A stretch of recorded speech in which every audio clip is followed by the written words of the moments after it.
भगवान सच्चिदानंद घन रस स्वरूप रस विग्रह है। वास्तव में ये कभी बढ़ते घटते नहीं हैं। यह नित्य समरस है, एक रस है। इनके प्रेम साम्राज्य में इनके सौंदर्य माधुर्य में नित्य नव परिवर्तन होता रहता है।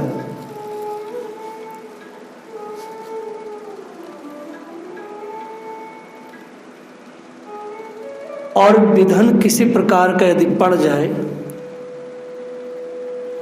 तो वो लीला शक्ति अपना आप ठीक कर देती है।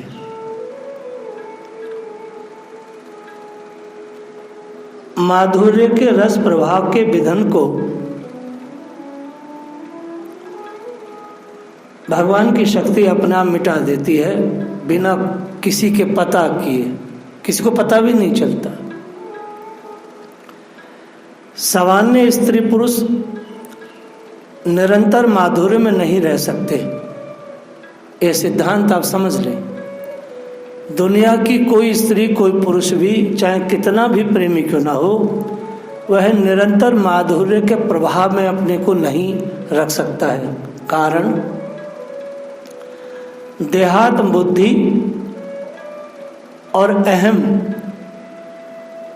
यह माधुर्य में कलह पैदा करते हैं, माधुर्य के प्रभाव में विधन डालते हैं। लेकिन भगवान की लीलाओं में इस प्रकार का विधन नहीं हो सकता, क्योंकि वहाँ ना तो देहात बुद्धि है और ना अहम है। इसलिए जगत में कोई भी 24 घंटे माधुर्य के प्रभाव में नहीं रह सकता।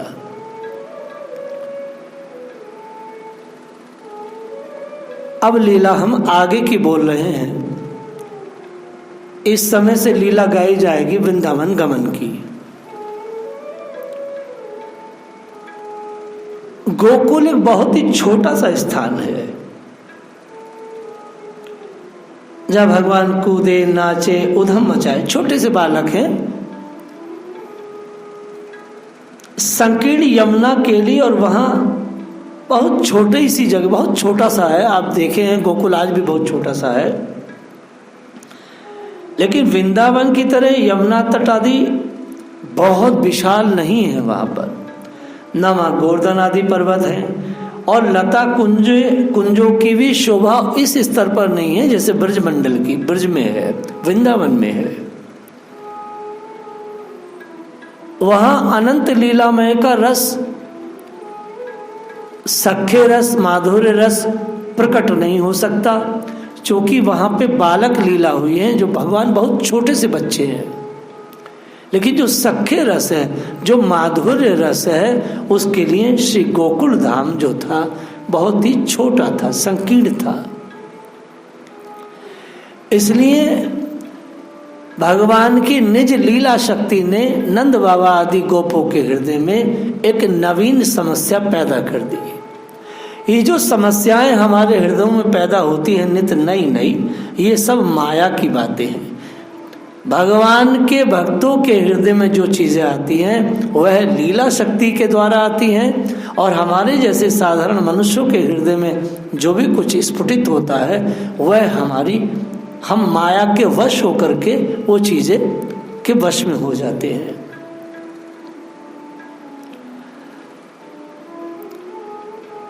ये समस्या आई कि अब भगवान को तो यहाँ नहीं रहना है, क्योंकि लीला शक्ति ने विचार किया आगे का जो क्रम है वो बहुत ही विशाल है। इसलिए अब लीला का विकास हो रहा है, तो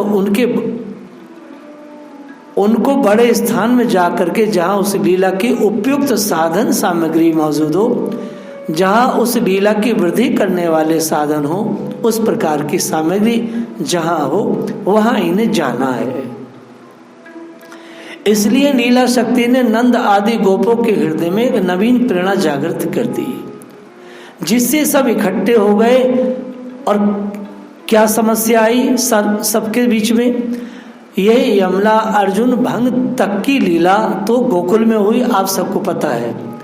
यानी कि ऊखल बंधन लीला गोकुल तक हुई, उसके बाद फिर कोई लीला नहीं हुई। बाद की सब लीलाएं वृंदावन में हुई हैं, ऐसा ही सब आचार्य मानते हो। ब्रज और भागवत में प्रमाण यही मिलता है। वास्तव में जब से पूतना आई थी उसी दिन से बड़े चिंता आतुर थे सबके सब भाई।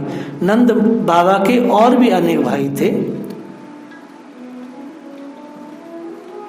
वसुदेव जी ने भी कहा था कि उत्पात होगा, तो इसलिए उत्पात होने भी लगा था। जब से ये वृक्ष टूटे थे तब से तो सबके सब गोप बहुत चौकन्ने रहते थे, डरे डरे रहते थे, पता नहीं क्या हो जाए भैया। तब सभी ने सभा को बुलाया। नंद बाबा ने उपनंद आदि से परामर्श करके सब गोपों को इकट्ठा किया। जो खास खास लोग थे, जो खास ब्रजवासी थे, वह सब इकट्ठे हुए। कहाँ इकट्ठे हुए? नंद जी के दरबार में। असल में ब्रजराज तो नाम श्याम सुंदर का ही है। ये बड़ी आश्चर्य की बात तो यह है, जो सबसे आश्चर्य की बात है, जो बहुत ही महत्वपूर्ण सूत्र है कि क्यों इकट्ठे हो रहे हैं। उन मंगलमय का मंगल सोच रहे हैं। उन मंगलमय का नाम लेकर के संसार का मनुष्य तर जाता है, अपना मंगल करता है। ये नंद बाबा, उनके भाई और समस्त गोप बड़े बड़े उस मंगल में ईश्वर के मंगल सोचने के लिए कि लाडले, हमारे लाडले का मंगल हो, इसलिए इकट्ठे हुए। कहीं किसी प्रकार का अमंगल की कल्पना शेष नहीं रहती, जिसको याद करने से उस मंगल में भगवान के मंगल के लिए ये सब गोप इकट्ठे हुए। यह लीला तो सिर्फ ब्रज में हो सकती है केशव, और दुनिया में कहीं नहीं हो सकती। क्या कोई विचार कर सकता है उस मंगल में ईश्वर के मंगल का विधान कोई मनुष्य करे? लेकिन ये ब्रजवासी उस परमेश्वर के मंगल के विधान के लिए इकट्ठे हुए, क्योंकि उन्हें ईश्वर नहीं मान रहे, उन्हें अपना बच्चा मानते हैं।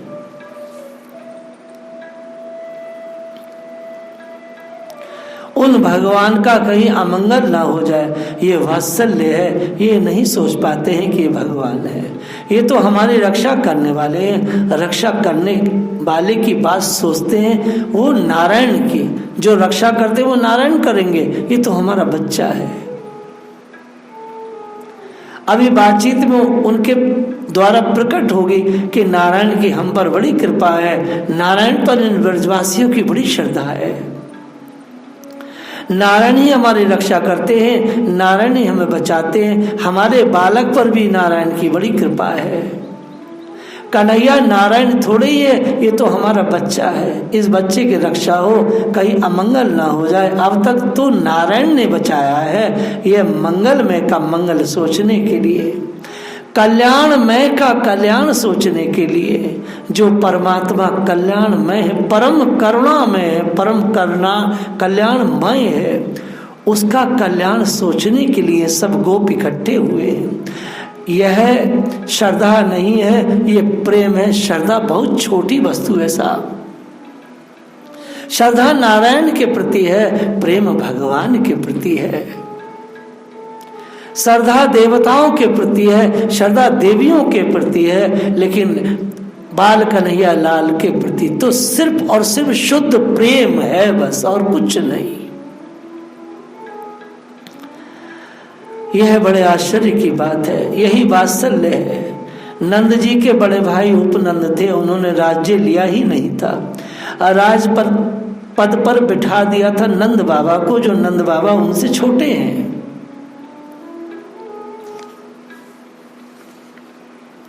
नंद बाबा ठहरे भोले भाले, वे शासन करना नहीं जानते। उपनंद ने कह दिया था, भैया तुम तो सिर्फ राजपद पर बैठ जाओ, राजा कहलाओ, अपनी गायों को संभाल करो, घर संभाल करो। तो नंद बाबा ने कहा, ना हमसे गाय संभलेंगी, ना राज्य संभलेगा, ना घर संभलेगा। जब से कन्हैया जन्मे हैं, बस नंद बाबा यशोदा तो सिर्फ कन्हैया की संभाल करते हैं और उनसे कुछ नहीं होता।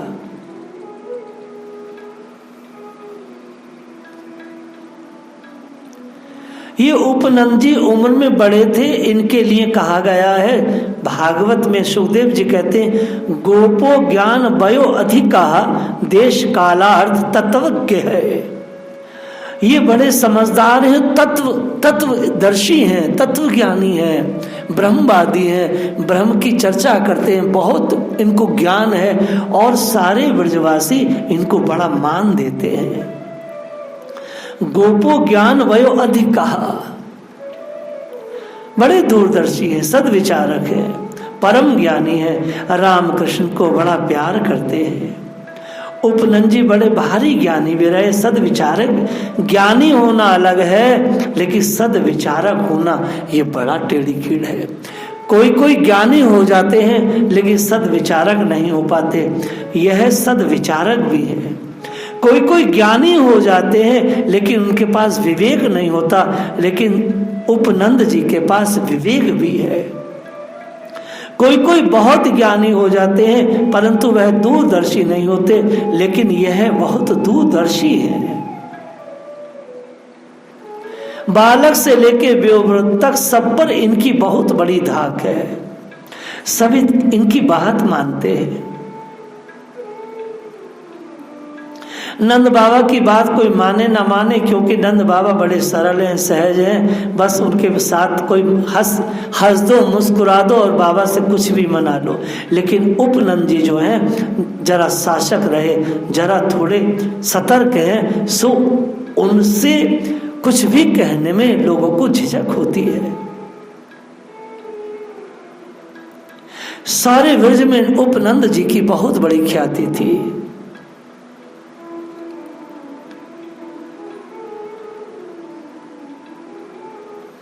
सब विचार करने बैठे, उपनंद जी सभापति बने। नंद जी ने उपनंद जी से कहा महाराज आप सुनाइए कि यहाँ हम क्यों इकट्ठे हुए हैं, क्या करना है, आप बस कह दीजिए हमसे।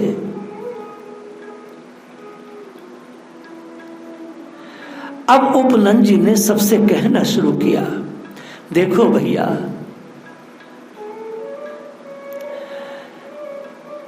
ध्यान देकर मेरी बात सुनो। मैं बूढ़ा हूं ना, तो मैंने बहुत सोच विचार किया है, मेरी बात पर ध्यान देना। अब मैं वह इतिहास बताता हूं, यहां से उठकर जाने का प्रस्ताव क्यों करते हैं, इसकी बात वो कहने लगे। उन्होंने कहा देखो आप लोग यदि वास्तव में अपने राज्य का हित चाहते हो तो सबसे पहला काम ये करना है कि सारे कामों को छोड़ करके गोकुल से उठकर अपने को अन्यंत्र चले जाना है, बहुत जल्द, अभी शीघ्र, आज ही, इसी पल इस घर को, द्वार को, इस भूमि को, इस स्थान को, खेत खलियान सब कुछ छोड़ करके हमें जाना है। उपनंद जी ने जो ये बात कही तो सबकी आंखें फट गई। गोकुल जैसा शांत प्रिय क्षेत्र, इतनी समृद्धि इन गोपों की, कैसे कोई अपना घर छोड़े, कैसे कोठी बंगला छोड़े, कैसे खेत खलियान छोड़े। अब आगे क्यों ऐसा कहा, अब वो कहते आत्म अर्थे पृथ्वी तजेत, आत्म अर्थे पृथ्वी तजेतः, अर्थात वेद का नियम यह है कि आत्मा के लिए, आत्मा की रक्षा के लिए, आत्मा के मंथन के लिए, उस आत्मा की खोज के लिए अगर माता पिता भाई बंधु कुटुंब कबीला यहाँ तक कि आत्मते पृथ्वी तजते है, पृथ्वी को भी त्यागना पड़े तो मनुष्यों को बिना सोचे पृथ्वी को भी त्याग देना चाहिए। ये भागवत साहब उपनिषदों का सार है। और ये ब्रजवासी ऐसे हैं कि श्री कृष्ण के लिए कुछ भी छोड़ने को तैयार है। यहाँ पे भक्ति का बहुत बड़ा सूत्र दिया गया है। अगर किसी को श्री कृष्ण चाहिए, श्री कृष्ण की खोज करनी है, श्री कृष्ण को अपने जीवन में लाना है, श्री कृष्ण से मिलने की लालसा है, श्री कृष्ण के धाम जाना है, तो आत्मर्थे पृथ्वी तजते, संसार की हर शय को परमात्मा के लिए छोड़ देना चाहिए।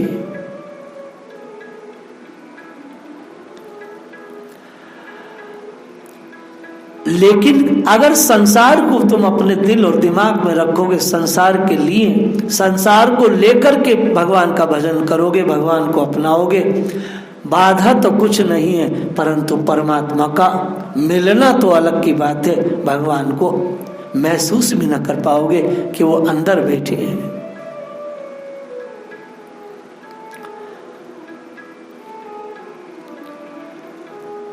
सारे ब्रजवासी बोले, महाराज ऐसी कौन सी बात आ गई जो आप गोकुल छोड़ने को कह रहे हैं?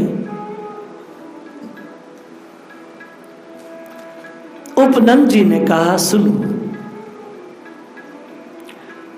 हे गोपियों, हे गोपों, हे ब्रजवासियों, यह कन्हैया जिस दिन जन्मा है उसके 5वें 6ठे दिन से ही उत्पात आरंभ हो गया था ब्रज में। उत्पात भी हुआ राक्षसों का, ऐसा मामूली उत्पात नहीं जो बच्चों के लिए बड़ा ही अहितकर था। हम लोग तो बूढ़े हैं, हम लोगों का किनारा आ गया है, अब मृत्यु पास में है हम लोगों की। अरे मृत्यु की तिथि गिनकर बैठे हैं हम तो, जब कभी मौत आ जाए। पर ये तो छोटे छोटे बच्चे हैं, यही हमारी आशा है, यही बच्चे ब्रज का कल के भविष्य हैं, इन पर निर्भर करता है। इनका यदि अनिष्ट हो जाए तो हमारा सारा जीवन व्यर्थ हो जाएगा। जिस दिन से कन्हैया गोद में आया, और देखो ना ये कैसा अच्छा लगता है, इसके एक एक अंग को देखकर आंखें गड़ जाती है। वहां पर कैसा हंसता है, कैसा मुस्कुराता है ये बाल कन्हैया, कैसी इसकी आंखें। ये हमारे ब्रजवासियों का प्राण है भैया। आप सब मानते हैं ना, सबने कहा है ना, सभी मानते हैं ना कन्हैया हमारा प्राण है? बोलो बोलो। सब ब्रजवासियों ने कहा, बाबा उपनंद जी, हे महाराज, ये कन्हैया हम सब का प्राण है। एक स्वर से सारे ब्रजवासियों ने कहा। उपनंद जी बोले, इसलिए मैं कहता हूं इस बालक के ऊपर तो विपत्ति के तूफान आ रहे हैं, रोज रोज विपत्तियों की आंधी आती है। देखो ना, मालूम किस दिन क्या हो जाए। पूतनाई, पूतना से लेकर के इन वृक्षों के गिरने तक, तुम लोग सब बातों को याद करो। कितनी आंधियां आई और कब तक उपद्रव चलता रहेगा कुछ पता नहीं है भैया। ये सब जितने असुर हैं, इन लोगों ने तो सौगंध ही खा ली है कि किसी प्रकार से नंदलाल का अनिष्ट करना है, उस बच्चे को मारना है। सारे ब्रजवासियों का कलेजा कांप गया। वास्तव में बात तो पक्की है, राक्षसों से कसम खा रखी है, नंदलाल की हत्या करनी है। मालूम होता है उनके जीवन का उद्देश्य बन गया है श्री कृष्ण की हत्या। लेकिन भैया यह तो हमारे ऊपर नारायण की कृपा है। यह नंद यशोदा जो हैं, ये बहुत भजन करते हैं बेचारे। देखो सारे ब्रजवासी नंद बाबा यशोदा को देखने लगे। नंद बाबा यशोदा रो रहे हैं। उनके बड़े भाई महाराज उपनंद जी कह रहे हैं, दोनों मेरा भाई, उसकी भार्या दिन रात भजन करते हैं। इनके भजन के प्रताप से इनका ये पुत्र बाल कन्हैया जो ब्रज का तारा है, सुरक्षित रहता है। ये नारायण की पूजा में लगे रहते हैं और अपने बड़ों का आशीर्वाद लेते हैं। बड़ों का आशीर्वाद और नारायण की कृपा से इतना उत्पात होने पर भी ये बच्चा अब तक बचा है। मंगल में भगवान के बचने की व्यवस्था कर रहे हैं, नहीं तो अब तक ये बच्चा को बच सकता था। तुम लोग तो अपने अपने घरों में रहते हो, कहाँ पता रखते हो इस बालक का कि कहाँ खेलता है, क्या खाता है। उपनंद जी कहे जा रहे हैं, मैं बूढ़ा हो गया हूँ, मैंने लड़कपन से अपने पिता के साथ ब्रजमंडल के सारे स्थानों को देखा था भैया। तुम तो कभी घर से बाहर निकलते नहीं। अब भी मैं बूढ़ा हूं परंतु घूमता फिरता रहता हूं, तुम जानते हो ना। वास्तव में उपनंद जी सच कह रहे हैं। आप ब्रज में बड़े इंडियन गांव में जाओगे, किसी ब्रजवासी से पूछोगे, तुमने 84 कोस की किन्ना, तुमने वृंदावन देखो किन्ना, तुम बरसाना गए कि अरे भैया हम कबू न गए। मन ब्रजवासी जहाँ रहते सिर्फ वहीं अपने घर कुटुंब कबीले में रहते। ये तो पूरा विश्व है जो ब्रज की परिक्रमा करता है और ब्रज के देवालयों के दर्शन करता है। ब्रजवासियों को सहज स्नेह है ब्रजभूमि से।